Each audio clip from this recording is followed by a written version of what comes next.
Bwana asifiwe. Asifiwe Yesu Kristo. Kegasta Yesu. Kegasta Messi. Dunia hii nataka niwaambie kuna wafalme wengi, lakini kuna mfalme mmoja ambaye ni mfalme wa habari njema. Jina lake ni Yesu Kristo. Kuna wafalme ambaye wameua watu. Kuna wafalme ambao wamedanganya watu. Kuna wafalme wa vita. Lakini leo nataka kuhubiri kuhusu mfalme wa habari njema. Mfalme wa habari njema, jina lake ni Yesu Kristo. Jambo la kwanza ni mfalme wa historia. Tumesomewa maandiko kama ilivyoandikwa na Luka mtakatifu. Injili kama ilivyoandikwa na Luka mtakatifu. Zamani za mfalme Kaisaria Augusto, amri ilitolewa kila mtu aende kwao ahesabiwe. Kila mtu aende kwao ahesabiwe. Na ikabidi Yusufu pamoja na Mariamu waende Bethlehem, pale ambapo historia ilikuwa imeandikwa Kristo atazaliwa.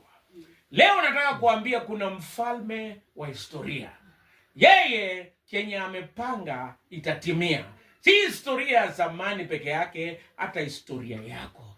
Kenye Mungu amepanga itatimia katika jina la Yesu Kristo. Bwana asifiwe. Akipanga utabarikiwa, hakuna mwenye atazuia. Akipanga utainuliwa mwaka wa 2028, hakuna mtu atazuia.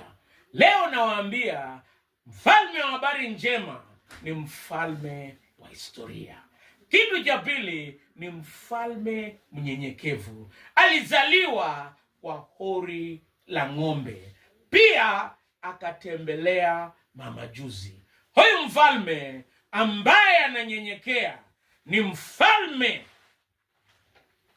mnyenyekevu. Na hata siku ya leo anatutembelea pahali ambapo tuko. Kwa Ukristo, huyu Yesu Kristo anatutembelea pahali tuko. Hata leo ametutembelea hapa kwa mzee Mwalimu Samson.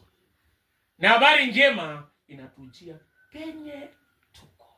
Na naomba ya kwamba habari hii ikufikie penye uko na kwa hali zote. Kwa sababu ni mfalme mnyenyekevu. Kitu cha tatu ni mfalme mwokozi. Habari njema